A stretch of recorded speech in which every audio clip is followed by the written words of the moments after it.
anti-democratic tendencies. Joshua Blakeney, Press TV, Calgary.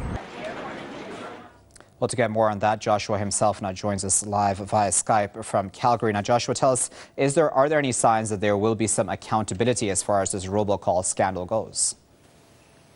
No, you know what, Carl? I remember when George Galloway, the British MP, was barred from Canada, and eventually it was found that our immigration minister broke the law, and he made the observation that many of the crimes committed by Canada's politicians, if they were happening in any other democracy, the politicians would resign, you know. But in this country, it seems that politicians can get away with telling monstrous lies, with violating the law, and there's never any reckoning. And this is exemplified in this latest crime spree we've seen from this Harper regime. I mean, this is a government which is not only lecturing the rest of the world on democracy, it's actually used its military in several instances to invade other countries. For example, the Libya regime change was instigated by Canada leading NATO in the name of democracy. The the war against the people of Afghanistan, Canada was pivotal in that war in the name of democracy, and yet in this country the Harper regime's own democratic legitimacy is being brought into question, and there's no accountability. You often hear now, when I go to report at protests and I interview political analysts, people saying, look, we don't have the rule of law in this country because the rule of law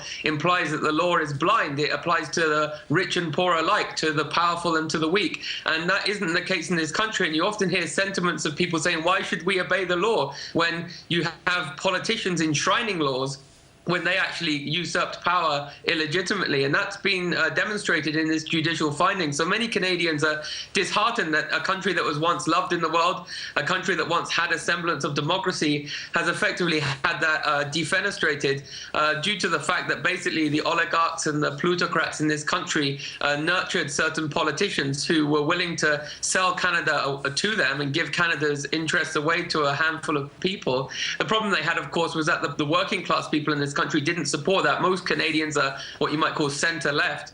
And as the legal expert I interviewed in my report that you just played stated, only 1 in 5 Canadians actually voted for the Conservative Party of Canada. So 4/5 of adult people in this country didn't vote for the government that's enshrining laws, not just enshrining normal laws, but enshrining radical laws that are changing almost every aspect of Canadian society. And that with a mandate that's tainted with this election fraud scandal. And as it was just a fifth of Canadians supporting it.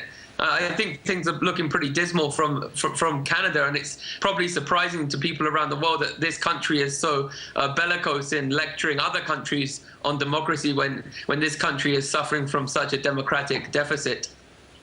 All right, Joshua, thanks for that.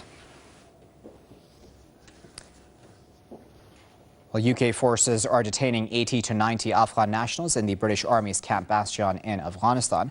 The UK Defence Secretary Philip Hammond has confirmed that news, claiming that the detentions are legal. Lawyers acting for the detainees say the men have been held without charge for up to 14 months, which amounts to unlawful detention and internment. Lawyers say the case is against international law and the British Constitution.